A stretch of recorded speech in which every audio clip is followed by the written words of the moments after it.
जय हिंद प्यारे साथियों, मैं पंकज साहू आपका फिर से एक बार अपने YouTube channel Prayag academy Unnao में हार्दिक स्वागत एवं अभिनंदन करता हूं।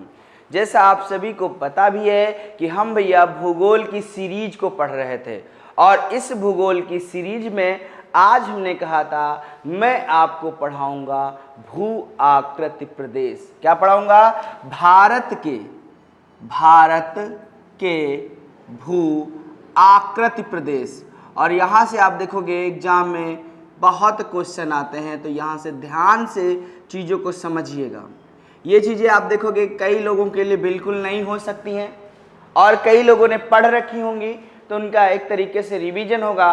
तो सबसे पहले हमने कहा कि आप निकालें पेन और कॉपी, क्योंकि हमको बनाने भैया नोट्स, क्योंकि आगे आगामी परीक्षाओं में हमें जाना है परीक्षा के अंदर।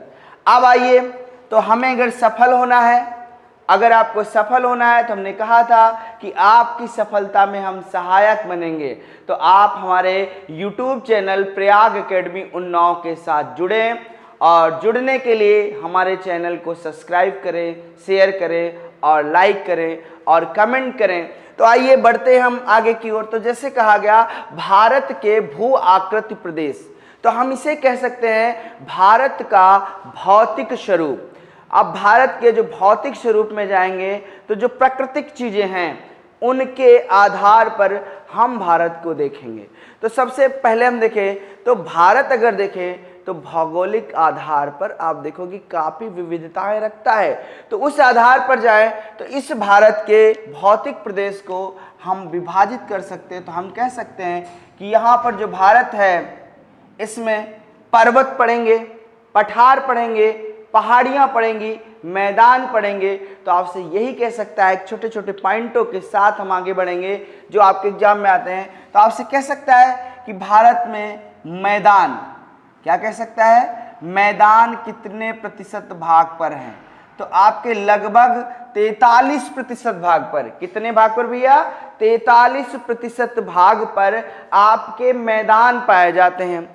और जब मैदानों के नीचे आएंगे तो हमें मिल जाएंगे पठार। क्या मिल जाएगा? पठार। तो जब हम पठार की बात करेंगे तो पठार लगभग 28% भाग पर पाए जाते हैं। कितने प्रतिशत भाग पे पाए जाते हैं भैया? 28। और आप देखोगे मैंने कह रखा है कि मैं आपको एक एक चीज करवाऊंगा, किसी भी विषय को छोड़ूंगा नहीं, क्योंकि सभी चीजें महत्वपूर्ण होती हैं। तो आप भैया पठार भी हो गया आपका, तो आपको ये पता चल गया कि मैदान 43% पे है, पठार लगभग 28% पे है। अब यहाँ पर हम आएंगे तो हमें मिल जाएगी पहाड़ी। क्या मिल जाएंगी? पहाड़ियाँ मिल जाएंगे, या हम पहाड़ी कह सकते हैं या पहाड़ियाँ कह लें। तो आप देखोगे जब पहाड़ी की बात करेंगे तो आपके 18% भाग पर। कितने प्रतिशत भाग पर? 18% भाग पर भैया क्या है आपकी पहाड़ी। तो बढ़ो आगे। अब आगे आएंगे तो यहां पर हमको मिल जाएगा क्या? पर्वत। क्या मिल गया भैया? पर्वत। तो आपसे कह सकता है कि कितने क्षेत्रफल पर पर्वत है? तो भैया आपका पर्वत कितने पर पाया जाएगा? तो वो पाया जाएगा 11% भाग पर। कितने प्रतिशत भाग पर? लगभग 11।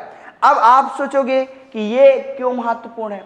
तो पिछला एग्जाम हुआ था उत्तर प्रदेश का चकबंदी लेखपाल। कौन सा हुआ था? चकबंदी लेखपाल हुआ था भैया। और उस चकबंदी लेखपाल में क्वेश्चन आया कि भारत के कितने क्षेत्रफल पर मैदान है। क्या आया? भारत के कितने क्षेत्रफल पर मैदान है। तो अब आप देखोगे अगर ये पूछ देता है कि कितने क्षेत्रफल पर मैदान है, तो क्या आप देखोगे करना आसान है, और वो भी नंबर में पूछ दिया उसने, प्रतिशत में नहीं पूछा। तो अब अगर ये चीज हमको पता हो जाए कि भारत के लगभग 43% भाग पर मैदान है, 28% पे पठार है, 18% पे पहाड़ी है और 11% पे पर्वत है। अब इसी पर्वत को अगर हम कह दें भारत के कितने क्षेत्रफल पर मैदान है, तो हमने भैया आपको पिछली क्लास में एक चीज बताई थी और वो बताया था भारत का क्षेत्रफल। क्या बताया था? भारत का क्षेत्रफल। और वो भारत का क्षेत्रफल कितना था भैया? 32,87,263 वर्ग किलोमीटर। तो अगर आप देखोगे आपका वर्ग किलोमीटर आ गया, तो क्या आप इस यूनिट में रख के 43% मैदान नहीं निकाल पाएंगे? तो बिल्कुल निकलेगा भैया, बिल्कुल निकल आएगा। तो देखो ये क्वेश्चन बन गया कि भारत के कितने क्षेत्रफल पर मैदान है, तो हम 32,87,263 वर्ग किलोमीटर का 43% निकाल लेंगे और ऑप्शन में जो लगभग होगा उससे टिक कर देंगे। तो इसका लीजिए भैया आप लोग स्क्रीनशॉट और फिर हम लोग बढ़ते हैं आगे की ओर। फिर हम पढ़ेंगे भारत की भू आकृति संरचना, या भारत को कितनी भू आकृति संरचनाओं में विभाजित किया गया है, या भारत को कितनी भू आकृतियों में विभाजित किया गया है। तो आइए बढ़ते हैं आगे की ओर। ये सब कर लिया होगा आप लोगों ने। अब बढ़ते हैं। तो हमने कहा कि भारत को कितनी भू आकृति संरचनाओं में हम विभाजित कर सकते हैं। तो यही क्वेश्चन पूछ सकता है। अब आप देखोगे इसे हम अलग अलग आधारों पर विभाजित कर सकते हैं। ये पर्टिकुलर क्वेश्चन नहीं आएगा तो आप देखोगे वहां पर आप आसानी से लगा ले जाएंगे, या ये कह दे कि निम्न में से भारत का भू आकृति प्रदेश कौन सा है। तो जब हम भारत के भू आकृति संरचना को, भारत के भू आकृति संरचना को जब हम कहेंगे विभाजित, तो आकृति जब संरचना आ जाएगी तो यहां पर याद रखिएगा वो हो जाएगा भैया 6 प्रकार का, या इसे हम 4 प्रकारों में भी विभाजित कर सकते हैं। तो आइए देखते हैं पहले कौन सा। तो हम कह सकते हैं उत्तर का पर्वतीय क्षेत्र। कौन सा? उत्तर का पर्वतीय क्षेत्र।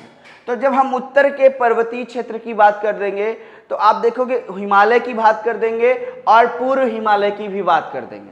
ये हो गया भैया 1 नंबर उत्तर पर्वतीय क्षेत्र। इसके बाद आओगे तो आपको मिल जाएगा उत्तर का मैदान। कौन सा मिल गया भैया? उत्तर का मैदान। इसके बाद आए तो आपको मिल जाएंगे भारत का मरुस्थलीकरण, या आपको मिल जाएंगे मरुस्थल। कौन सा मिल जाएंगे भैया? मरुस्थल। और जब मरुस्थल के बाद बढ़ोगे नीचे आओगे तो भैया आपको मिल जाएगा आपको दक्षिण का पठार। कौन सा मिल गया? दक्षिण का पठार। और इस दक्षिण के पठार के बाद जाओगे तो आप देखोगे आपको तट मिल जाएंगे या तटीय भूमि मिल जाएगी। तटीय भूमि के बाद जाओगे तो आपको द्वीप मिल जाएंगे। तो हम ये भारत की भू आकृति संरचना कह सकते हैं। उत्तर का पर्वतीय क्षेत्र, उत्तर के मैदान, मरुस्थल, दक्षिण का पठार, तटीय क्षेत्र, द्वीपीय क्षेत्र, या इसको मैंने कहा आप 4 भागों में ही कर सकते हो।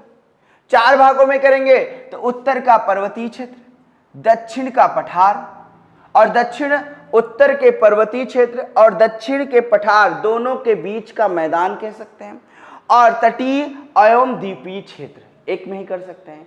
तो ये हो गया भैया भारत की भू आकृति संरचना।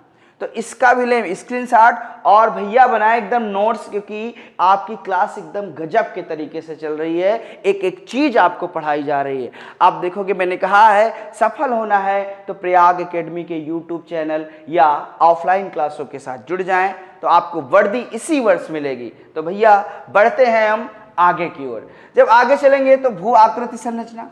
अब हम देखते हैं उत्तर का पर्वतीय क्षेत्र। कौन सा देखेंगे भैया? उत्तर का पर्वतीय क्षेत्र। आप देखोगे सब मैप से चलेगा, बस एक तरीके से मैं विभाजन बता रहा हूं और आपको बताते भी चल रहा हूं कि क्वेश्चन पूछा गया है। और आप लोग जो लोग नई तैयारी कर रहे हो, एक काम करना, बस जिस भी विषय की तैयारी कर रहे हो, जिस भी परीक्षा की कर रहे हो, उसका एक प्रैक्टिस सेट लगाने लगना। इससे एक ये फायदा हो जाता है कि जब हम विषय को पढ़ते हैं और प्रैक्टिस सेट में क्वेश्चन मिलते हैं भैया तो मजा आता है। कि अब लगता है कि नहीं यही आता है पेपर में, और मैं कह रहा हूं भैया यही आएगा पेपर में और ये करना है तो मेरे साथ जुड़ना होगा। आइए भैया बढ़ते हैं आगे। तो हमने कहा उत्तर का पर्वतीय क्षेत्र, उत्तर का पर्वतीय क्षेत्र। अब जब उत्तर के पर्वतीय क्षेत्र में जाएंगे तो हम इसे कई भागों में विभाजित कर सकते हैं। अब कई भागों में तो हम कह सकते हैं इनको 3 भागों में विभाजित कर सकते हैं।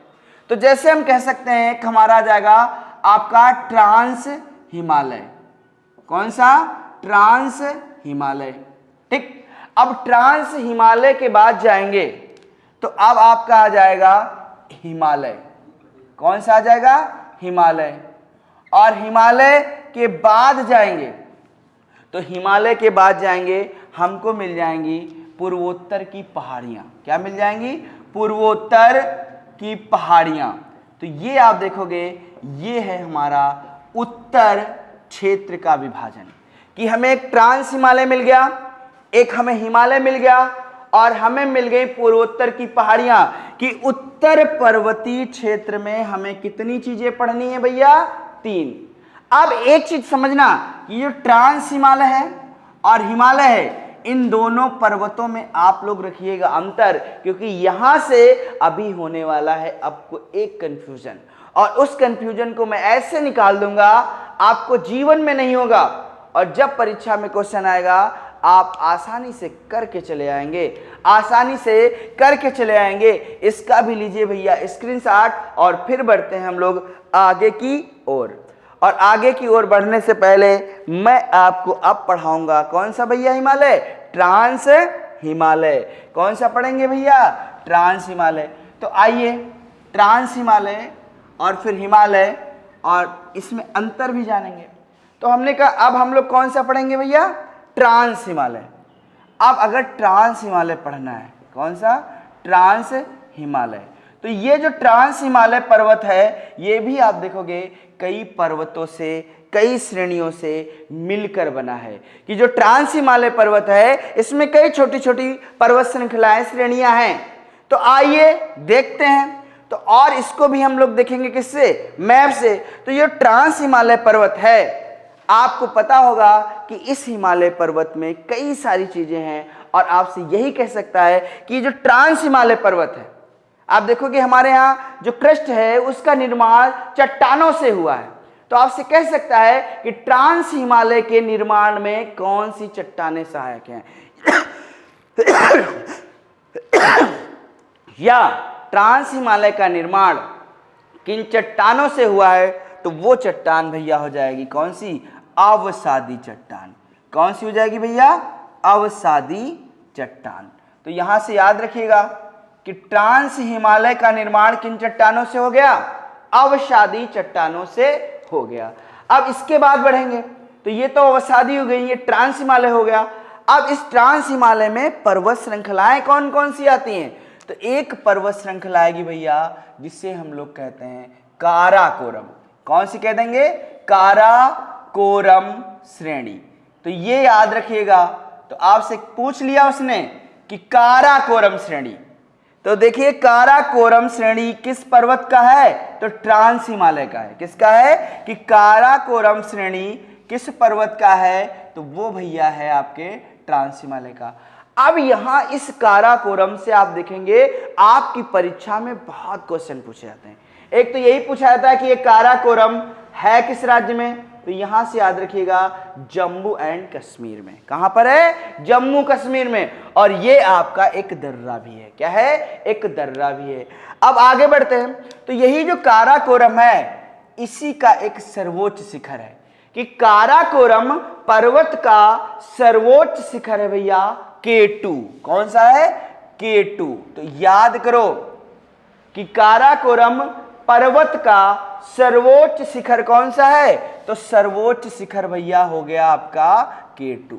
और अगर सर्वोच्च शिखर जो हो गया वो आपका K2 हो गया तो आपसे कह सकता है, और यही K2 भारत का सर्वोच्च शिखर है। किसका शिखर है? भारत का सर्वोच्च शिखर है। तो याद रखिएगा कि ये केटू ट्रांस हिमालय पर पड़ रहा है, हिमालय पर नहीं। एक क्वेश्चन यही नोट कर लेना, वो आपसे पूछा जाता है कि भारत की हिमालय पर पड़ने वाली सबसे ऊंची चोटी, भारत की हिमालय पर पड़ने वाली सबसे ऊंची चोटी, तो वो हो जाती भैया कंचनजंगा। पर भारत का सर्वोच्च शिखर कौन सा होगा? केटू। क्यों? केटू किस पर पड़ रहा है? काराकोरम। और इसी केटू को हम लोग कह सकते हैं गॉडविन ऑस्टिन। क्या कह सकते हैं भैया? Godwin Austen. तो याद रखिएगा, चाहे वो केटू कहे, चाहे वो गॉडविन ऑस्टिन कहे। और आपसे यह पूछा जाता है कि इस गॉडविन ऑस्टिन की ऊंचाई कितनी है। क्या पूछा लिया जाएगा? इस गॉडविन ऑस्टिन की ऊंचाई कितनी है? तो इस गॉडविन ऑस्टिन की ऊंचाई हो जाएगी भैया 8611 मीटर। कितनी हो गई भैया? 8611 मीटर। तो याद करो कि गॉडविन ऑस्टिन की ऊंचाई कितनी हो गई? 8611 मीटर। अब बढ़ते आगे। तो जब हम आगे बढ़ेंगे तो यहीं पर हमने कहा और भी आपको कई सारी चीजें इस पर मिलेंगी, और उनमें जाओगे तो एक प्रमुख चीज मिलेगी, और वो प्रमुख चीज भैया है हमारा सियाचिन ग्लेशियर। क्या है भैया? सियाचिन ग्लेशियर। और ये जो सियाचिन ग्लेशियर है, ये याद रखिएगा, ये जो सियाचिन ग्लेशियर है, इस पर पाकिस्तानी सेनाओं ने कब्जा कर लिया था। मैंने कहा भैया वो नापाक हरकतों वाला पाकिस्तान कब्जा तो करेगा, पर आप देखोगे तुरंत मुक्की खानी पड़ जाएगी, सेना को वहां से उसकी भागना पड़ जाएगा। अब भागेंगे तो ये सियाचिन ग्लेशियर है, तो आपसे यही कह सकता है, एक बार पूछा भी गया है कि निम्न में से कौन सा ग्लेशियर सबसे बड़ा है। दूसरा पूछा जाता है कि सियाचिन ग्लेशियर किस पर्वत श्रेणी पर है, तो किस पर है? आपके काराकोरम पे। और ये जो सियाचिन ग्लेशियर है, ये याद रखिएगा 1984, कब? 1984 में पाकिस्तानी सेनाओं ने भैया कब्जा कर लिया। कहां पर? सियाचिन। और ये बात हमारी सेना को पता चली। जब उसको पता चली तो आप देखोगे जब सेना हमारी कोई काम करती है तो उसे एक ऑपरेशन के तहत करती है, एक नियमबद्धता के तहत करती है, जिससे उसे कोई नुकसान ना हो पाए, वो सामने वाले को नुकसान पहुंचाए। और हमारी सेना कभी किसी को नुकसान नहीं पहुंचाती। अगर जब हम उसे छेड़ेंगे तभी वो वार करती है, ऐसा आपने देखा भी होगा। तो ये जो 1984 में हमारी सेना ने एक ऑपरेशन चलाया, क्या चलाया? एक ऑपरेशन चलाया। और ये जो ऑपरेशन है और वो ऑपरेशन कहलाया मेघदूत। कौन सा ऑपरेशन कहलाया भैया? मेघदूत। तो आपसे कह सकता है कि भारतीय सेना ने, आपसे क्या कहेगा कि भारतीय सेना ने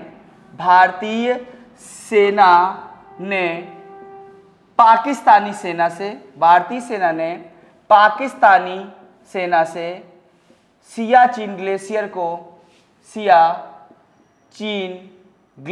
को किस ऑपरेशन के तहत मुक्त कराया? सियाचिन ग्लेशियर को किस ऑपरेशन के तहत मुक्त कराया? तो मुक्त कराने में कौन सा ऑपरेशन आ जाएगा भैया? आपका मेघदूत आ जाएगा। और ये ऑपरेशन मेघदूत कब चला? तो 1984 में चला। ठीक है। तो अब इसके बाद आगे बढ़े तो इतनी चीजें तो हमने पढ़ डाली, ये आपकी परीक्षा के लिए बहुत महत्वपूर्ण है। अब बढ़ेंगे हम आगे, तो यहीं पर देखेंगे जो ये सियाचिन ग्लेशियर है, इसके पास आप देखोगे इसी काराकोरम पर्वत पर कई सारे ग्लेशियर हैं, कई सारे ग्लेशियर पड़ते हैं। तो इसको और थोड़ा रफ करते हैं और फिर उन ग्लेशियरों पर बढ़ते हैं। तो ये मैं रफ कर रहा हूं, इसका ले लीजिएगा स्क्रीनशॉट, जिससे आपको कोई असुविधा ना हो। और फिर बढ़ते हैं हम लोग आगे की ओर। जब आगे की ओर मैंने कहा कि ऑपरेशन मेघदूत के तहत अब एक क्वेश्चन ये पूछा जाएगा, और ये जो सियाचिन है भैया, ये सियाचिन आप देखोगे आपसे पूछ सकता है दुनिया का, किसका? दुनिया का या विश्व का, दुनिया का सबसे ऊंचा युद्ध स्थल। क्या कह देगा? दुनिया का सबसे ऊंचा स्थित युद्ध स्थल है, तो वो युद्ध स्थल कौन सा हो गया भैया? आपका सियाचिन। कौन सा हो गया भैया? सियाचिन। अब बढ़ेंगे आगे तो यहीं पर आप देखोगे और भी कई सारे ग्लेशियर हैं। जैसे आपको एक ग्लेशियर मिल जाएगा, वो ग्लेशियर होगा कौन सा भैया? बाल्टेरा। कौन सा मिल जाएगा? बाल्टेरा। तो आपसे कह सकता है कि बाल्टेरा ग्लेशियर किस श्रेणी पर पड़ता है? तो बाल्टेरा कहां पर पड़ेगा भैया? आपके काराकोरम पे पड़ेगा। तो देखो मजा आ रहा है ना। और अगर मजा आ रहा है क्लास में तो इसको शेयर भी करते जाएं, लाइक करते जाएं और कमेंट करते जाएं। तो आइए बढ़ते हैं। तो बाल्टेरा के बाद जाएंगे तो यहीं पर एक ग्लेशियर और मिल जाएगा जिसे हम लोग कहते हैं बियाफो ग्लेशियर। कौन सा मिल जाएगा? बियाफो ग्लेशियर। तो ये सब ग्लेशियर आप देखोगे किस पर्वत पर पड़ रहे हैं? वो सारे पड़ रहे हैं किस पे? काराकोरम पे। तो आप देखोगे मैं मैप से ही समझा रहा हूं। अब यहीं पर इसका थोड़ा स्क्रीनशॉट लें तो थोड़ी चीजें मैं हटाऊंगा जिससे आगे की चीजें आपको समझ में आए। तो इसको करिए भैया, थोड़ा हटाइए। अब हम लोग बढ़ते हैं आगे की ओर। जब आगे की ओर बढ़ेंगे तो यहां पर आप देखोगे, इसे हम रफ करते हैं बस। और ये आपने देख लिया कि सियाचिन ग्लेशियर को किससे मुक्त कराया था। अब यहीं पर आइए तो ये जो हमारी पर्वत श्रृंखला है, कौन सी? ट्रांस हिमालय। इस ट्रांस हिमालय में एक आपको पर्वत श्रृंखला मिलेगी और वो श्रेणी मिलेगी भैया आपको लद्दाख। कौन सी श्रेणी मिल जाएगी? लद्दाख। कौन सी श्रेणी आ गई भाई? लद्दाख। अब ये जो लद्दाख श्रेणी है इससे क्या क्वेश्चन बनते हैं? तो सबसे पहले आओ तो यहां पर आप देखोगे, आपने सुना होगा तिब्बत। क्या सुना होगा? तिब्बत। और तिब्बत में एक झील पड़ती है और वो झील पड़ती है मान सरोवर। कौन सी झील पड़ जाएगी भैया? मान सरोवर झील। और मान सरोवर झील के पास से एक नदी निकलती है, वो नदी निकलती है भैया सिंधु। कौन सी नदी निकलती है? आपकी सिंधु नदी निकलती। तो कभी पूछा जाए कि सिंधु नदी किस झील के पास से निकलती है, तो मान सरोवर झील। और ये मान सरोवर झील कहां पर पड़ रही है? तो आपके तिब्बत में पड़ रही। कहां पर पड़ रही भैया? तिब्बत में। तो यही जो सिंधु नदी है, तो आप देखोगे भारत में ये जो लद्दाख श्रेणी है, इस लद्दाख श्रेणी को काटती है। और इस लद्दाख श्रेणी को जब काटती है तो यहीं पर आप देखिएगा गार्ज बनाती है। क्या बनाती है भैया? गार्ज बनाती, या इसे हम कैनियन कह सकते हैं। तो आपसे कह सकता है, और ये जहां पर गार्ज बनाती है वो स्थान होता है भैया बुंजी। कहां पर बनाती है? तो आपसे कह सकता है कि सिंधु नदी भारत का सबसे गहरा गार्ज बनाती है। और कहां पर बनाती है? तो बुंजी नामक स्थान पर। तो यहां से याद रखिएगा कि भारत का सबसे गहरा गार्ज बनाने वाली, तो भारत का सबसे गहरा गार्ज बनाने वाली अगर नदी आपसे पूछेगा तो वाली नदी कौन सी हो जाएगी भैया? वो नदी हो जाएगी आपकी सिंधु।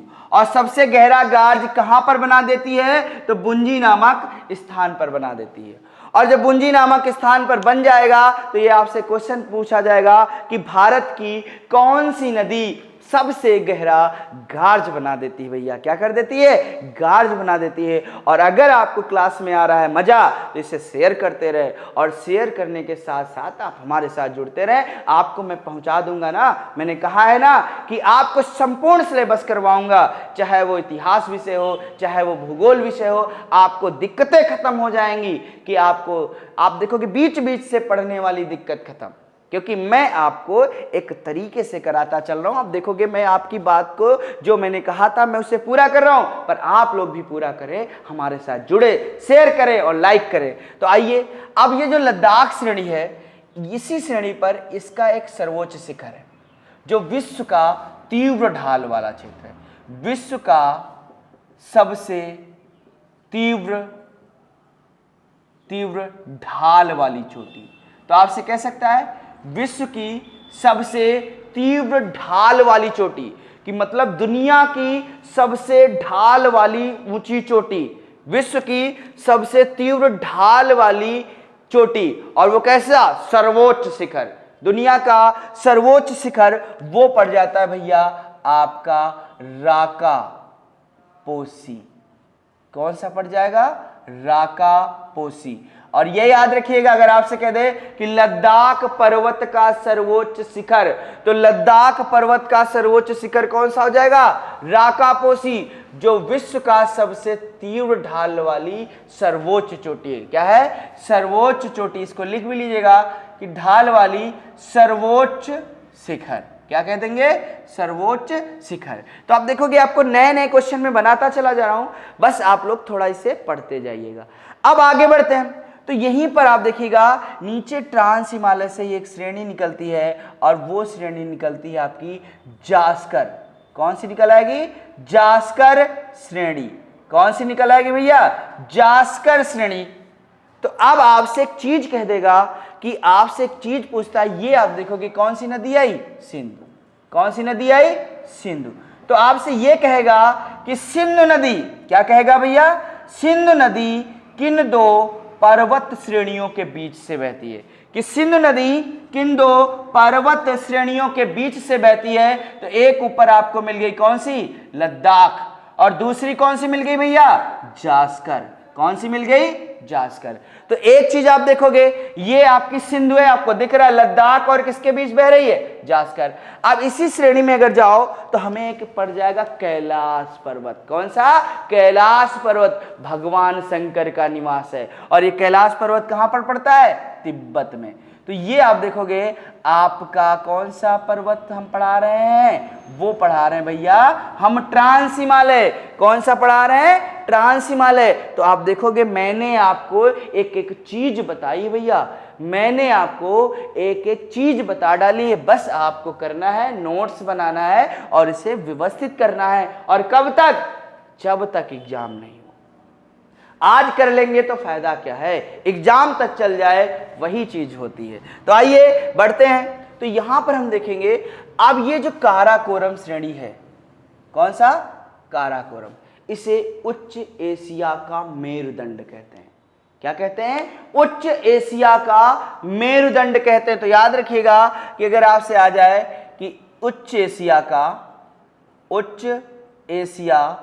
का मेरुदंड किसे कहते हैं? मेरुदंड। और आपसे या यही कह सकता है बैकबोन। क्या कह सकता है? मेरुदंड कहे या आपसे बैकबोन कह देगा। तो अब आप देखोगे ये हो गया आपका जो मैंने पढ़ा डाला ट्रांस हिमालय। ट्रांस हिमालय में मैंने इतनी चीजें आपको बता डाली हैं। आप लीजिए भैया इसका स्क्रीनशॉट और फिर हम बढ़ते हैं आगे की ओर। और इसे याद रखिएगा ये सर्वोच्च शिखर। एक चीज और पढ़ लो, यहीं पर आप देखिएगा एक घाटी पड़ती है जो आपसे पूछ भी सकता है, नुब्रा घाटी। कौन सी घाटी आ जाएगी? नुब्रा घाटी। सीधा कह सकता है, जैसे फूलों की घाटी पूछता है, स्मृति घाटी पूछता है, शांत घाटी पूछता है, वैसे कभी कभी नुब्रा घाटी भी पूछता है। और नुब्रा घाटी हो जाती कहां पर? जम्मू एंड कश्मीर में। कहां पर हो जाएगी भैया? जम्मू और कश्मीर में। और ये नुब्रा घाटी किस पर्वत पर है भैया? काराकोरम। तो ट्रांस हिमालय में हमने कौन सा पढ़ा? काराकोरम पढ़ा, लद्दाख पढ़ा, जास्कर पढ़ा और पढ़ा भैया कौन सा? कैलाश। तो ये हो गया भैया आपका ट्रांस हिमालय। और इसका लीजिए आप सभी लोग स्क्रीनशॉट। अब चलो इसका हम रफ करते हैं, स्क्रीनशॉट ले लिया होगा और बढ़ते हैं भैया आगे। तो इतनी चीजें आपको समझ में आ गई होंगी और मैं देखो सब मैप से करवा रहा हूं। अब ये ट्रांस हिमालय हो गया और ट्रांस हिमालय के बाद हम लोग बढ़ते हैं कहां पर? बढ़ेंगे भैया हिमालय की तरफ। कहां पर बढ़ेंगे? हिमालय की तरफ। तो जब हिमालय की तरफ पढ़ते हैं तो आपसे एक चीज पूछता है। अब वो क्वेश्चन आपसे बहुत ही बेहतरीन पूछता है। वो ये कह देगा कि जैसे आपने देखा ये ऊपर वाला कौन सा हिमालय था? ट्रांस। कौन सा हिमालय आ गया? ट्रांस हिमालय। और नीचे हमने कहा कि आप कौन सा पर्वत पढ़ेंगे? हम पढ़ेंगे भैया हिमालय को। किसको पढ़ लेंगे? हिमालय को। तो आपसे ये कह नहीं सकता कि ट्रांस हिमालय और हिमालय को कौन सा जोन अलग करता है। तो यहां से याद रखिएगा कि ट्रांस हिमालय और हिमालय को जो अलग करता है उससे हम लोग कहते हैं सचर जोन। क्या कह देंगे भैया? Suture zone. तो ट्रांस हिमालय और हिमालय को जो अलग करता है, तो याद रखिएगा जो ट्रांस हिमालय और हिमालय को अलग कर रहा है वो जोन कौन सा कहला रहा है? सचर। तो ये चीज याद रखिएगा कि जो सचर लाइन है वो आपके ट्रांस हिमालय और हिमालय को कर देती है भैया अलग। इसका भी लो स्क्रीनशॉट और फिर बढ़ते हैं हम लोग आगे की ओर।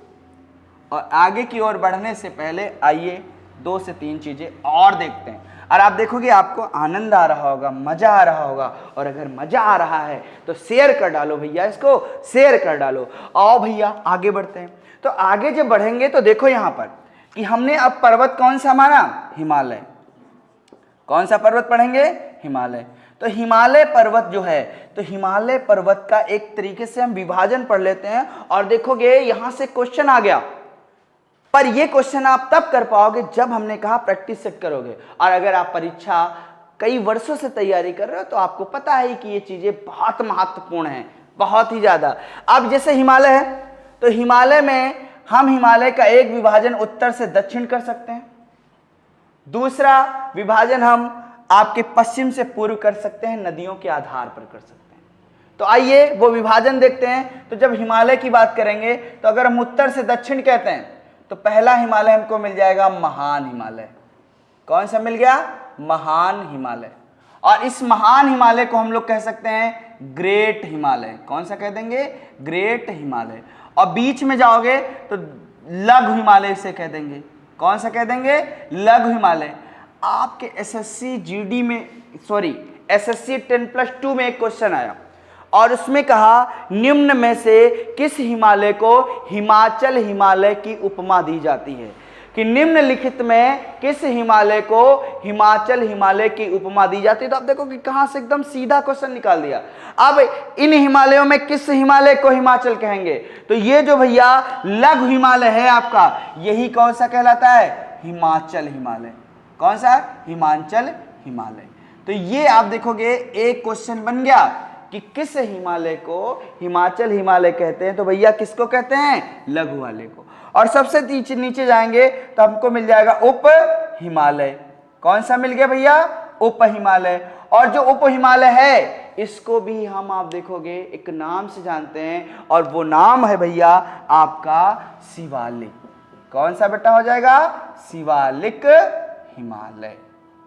अब ये शिवालिक हिमालय हो गया तो आपसे कह सकता है कि उत्तर से दक्षिण के आधार पर हमने हिमालय को 3 भागों में बांटा। एक महान हिमालय, ग्रेट हिमालय, और हमने कहा लघु हिमालय, उसी को हम कहेंगे हिमाचल हिमालय।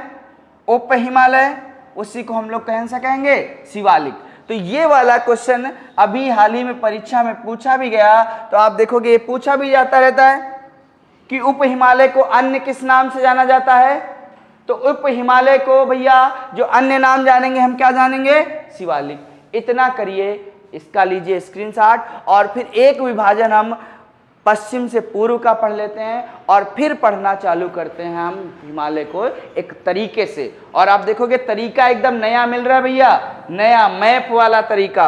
और ये मैप वाला तरीका मिलेगा कहाँ? प्रयाग एकेडमी के यूट्यूब चैनल पर। कहाँ पर मिलेगा भैया? प्रयाग एकेडमी के यूट्यूब चैनल पे। अगर आपको ये मैप वाला तरीका सीखना है तो भैया एक बार आइए प्रयाग एकेडमी के यूट्यूब चैनल पर। अगर हैं उन्नाव के तो आइए प्रयाग एकेडमी की ऑफलाइन क्लासों में। तो आइए अब चलते हैं। तो हमने कहा कि अब हम जो विभाजन देखेंगे वो पश्चिम से कहाँ ले जाएंगे? पूर्व की तरफ ले जाएंगे। कहाँ ले जाएंगे भैया? पश्चिम से पूर्व की तरफ ले जाएंगे। तो ये पश्चिम से जब पूर्व की तरफ हम हिमालय को बांटेंगे तो ये देखिएगा हिमालय। और इसको हमने कहा किसके आधार पर बांटेंगे? नदियों के आधार पर बांटेंगे। और नदियों के आधार पर बांटेंगे और फिर हम लोग इसमें पढ़ेंगे। कभी कभी आपसे कहता है कुमायूं हिमालय, या आपसे कह सकता है गंगोत्री ग्लेशियर कहां पड़ता है, मिलाम हिमनद कहां पर पड़ता है। तो भैया अब क्वेश्चन जाते हैं फर्स्ट। अब वहां आपने पढ़ा महान हिमालय, आपने पढ़ रखा है लघु हिमालय, और वहां पढ़ रखा है उप हिमालय। वहां आ रहा है पंजाब हिमालय, कुमायूं हिमालय, नेपाल हिमालय, असम हिमालय। अब हम कैसे करेंगे?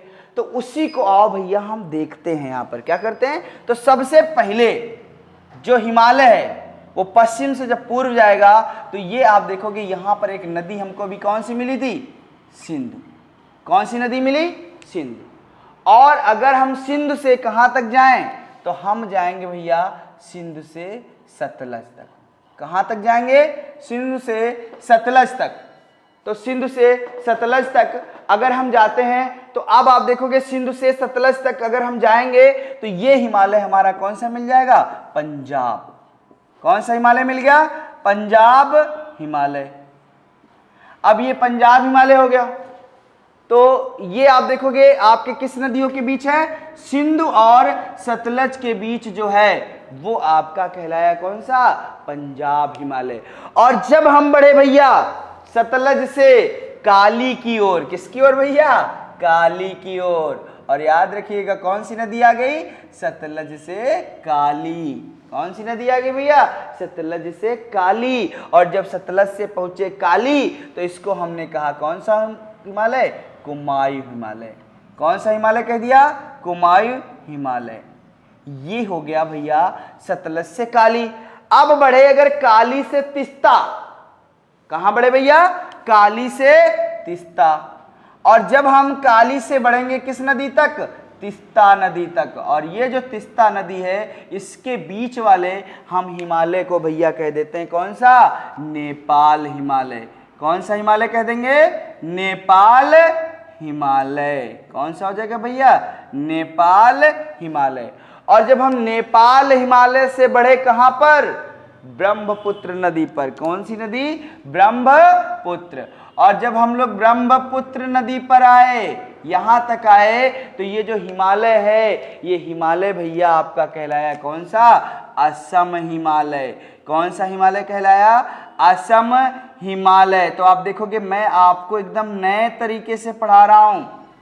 पढ़ा जरूर होगा पर मैंने कहा तरीका नया होगा। क्या होगा भैया, तरीका एकदम नया होगा। इसका ले लीजिए भैया आप सभी स्क्रीनशॉट और फिर हम लोग बढ़ते हैं आगे की ओर। ठीक है, तो यहां पर आप देखोगे स्क्रीनशॉट ले लिया होगा।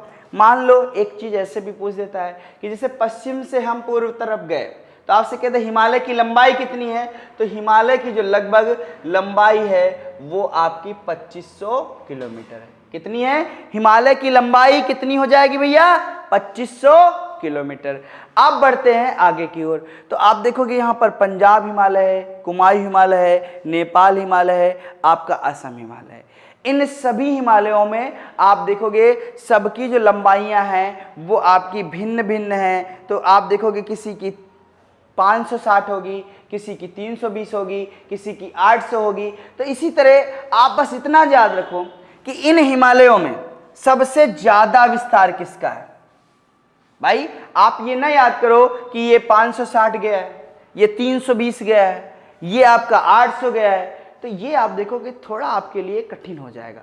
पर अगर आप देखोगे इन हिमालयों में कहते सबसे ज्यादा विस्तार किसका है, क्या कहते, विस्तार। तो विस्तार भैया किसका हो जाएगा, नेपाल हिमालय। तो भैया आज क्लास को देते हैं यहीं पर विराम और फिर हम मिलेंगे अगली क्लास में। और अगली क्लास में आपको एक नए अंदाज में मैं लेकर आ रहा हूं आपका हिमालय।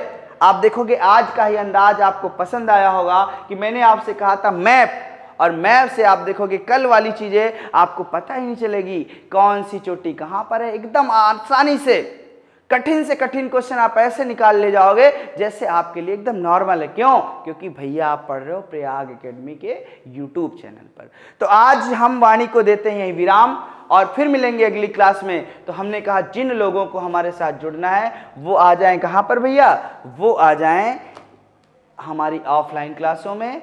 और ऑफलाइन क्लासें हमारी कहाँ संचालित हो रही हैं, GIC स्कूल के सामने कचहरी रोड उन्नाव। तो आइए हमारे साथ जुड़ें और हमारे साथ जुड़ने के लिए हमारे YouTube चैनल प्रयाग एकेडमी को करें सब्सक्राइब और करें शेयर, करें लाइक। आज के लिए इतना। जय हिंद मेरे प्यारे साथियों।